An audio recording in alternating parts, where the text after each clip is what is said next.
భారతదేశంలో ఉన్న నా ప్రియ సహోదరులందరికీ కూడా నా యొక్క నిండు వందనాలు.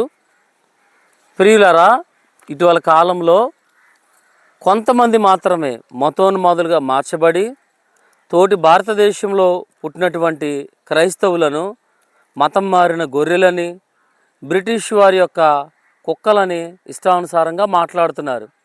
అయితే వాళ్ళకి తెలియనటువంటి ఒక నిజం ఏంటంటే, క్రైస్తవ్యానికి బ్రిటిష్ వారికి సంబంధం లేదు. క్రైస్తవ్యానికి భారతదేశానికి సంబంధం లేదు. ఎందుకంటే క్రైస్ట్ అనగా ప్రభు అయిన యేసుక్రీస్తు. ఆ యేసుక్రీస్తు ఎవరంటే, సర్వలోక మానవాళిని పాపము నుండి విమోచించడానికి దైవమే నరవతారిగా లోకానికి వచ్చిన జీసస్ క్రైస్ట్. బ్రిటిష్ వాళ్ళు యేసుప్రభుని నమ్ముకుని క్రైస్తవులు అయ్యారు. బ్రిటిష్ వాళ్ళు భారతదేశానికి వచ్చి వాళ్ళు ఇక్కడ మన మీద పెత్తనం చేసి మన యొక్క ఉద్యమానికి వెనక్కి వెళ్ళిపోయి 200 సంవత్సరాలు అవుతుంది వారి చరిత్ర లెక్కేసుకుంటే.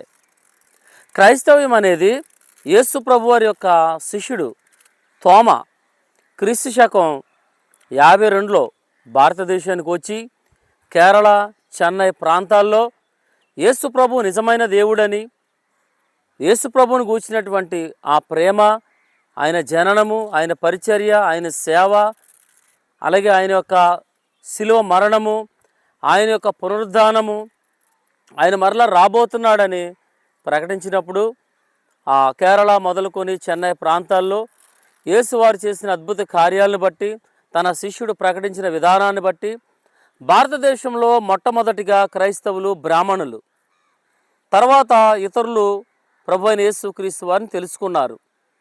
ఈరోజు బ్రిటిష్ వారిని బట్టి క్రైస్తవం వచ్చిందంటున్నారు, కానీ అది అజ్ఞానం. అది ఎందుకంటే క్రీస్తు శకము 52లో యేసు ప్రభువారి శిష్యుడైన తోమ భారతదేశానికి వచ్చారు.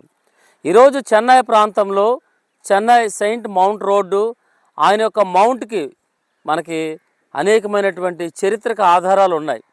ఇప్పటికీ అక్కడ చెన్నైలో తోమ మౌంట్ దగ్గర ఆరాధనలు జరుగుతూ ఉంటాయి. యేసుక్రీస్తు వారిని ఆరాధిస్తూ ఉంటారు.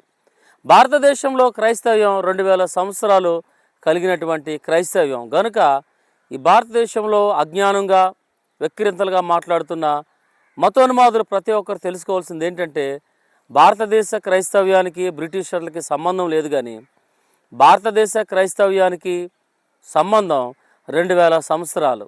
గనుక తెలియనటువంటి వారు తెలుసుకోవాలని, అజ్ఞానంగా మాట్లాడుతున్న వారు నోరు మూసుకోవాలని ప్రభుపేట మీ అందరికీ తెలియజేస్తున్నాను. జై క్రీస్తురాజుకే జై.